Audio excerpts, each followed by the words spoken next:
এটা হলো oil depot. তো এই ডিপোতে অয়েল আসে এই ট্রেনের মাধ্যমে।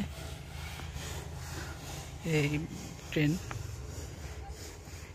অয়েল ট্রেন, এটার বগিটা সবগুলো অয়েলের বগি, তো ইঞ্জিন ব্যতীত। তো এই ডিপোতে তেল যায় এই যে পাইপলাইন দিয়ে, এটা নিচ দিয়ে মাটির নিচ দিয়ে চলে গেছে ডিপোতে। এই যে পাইপলাইন, এই যে পাইপলাইন,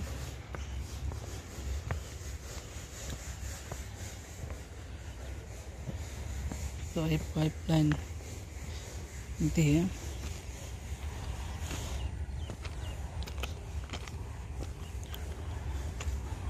আপনার অয়েল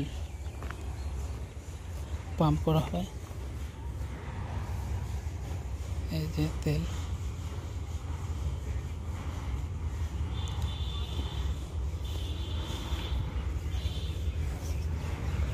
এটার মাধ্যমে পাম্পিং করা হয়।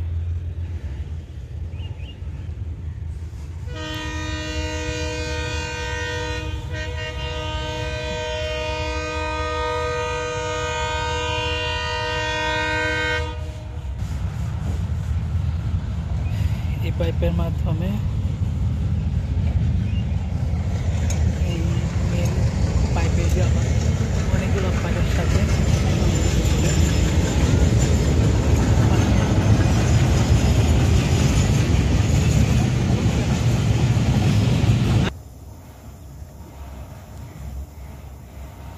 শত শত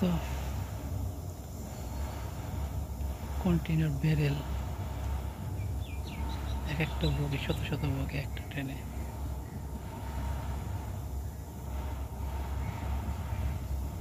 এই মাথা ওই মাথা হেঁটে গেলেও 10 থেকে 15 মিনিট সময় লাগবে। এত বড় ট্রেন অয়েলের। এর মেশিন রুম, এই সমস্ত অয়েল পাম্পিং করে এই পাওয়ার হাউসে দেওয়া হয়। আর ওই দুটাতে 2-3টা 4টা আছে, এই 3-4টার ভিতরে অয়েলটা যায় পাম্পিং করে ওখান থেকে এখানে আসে। তো মূলত এটা হলো বিদ্যুৎ কেন্দ্র, 50 মেগাওয়াট বিদ্যুৎ কেন্দ্র এটা। তো ওই বিদ্যুতের মেশিনের জন্য মূলত এই অয়েল। তো আজকে এই পর্যন্তই। আসসালামু আলাইকুম।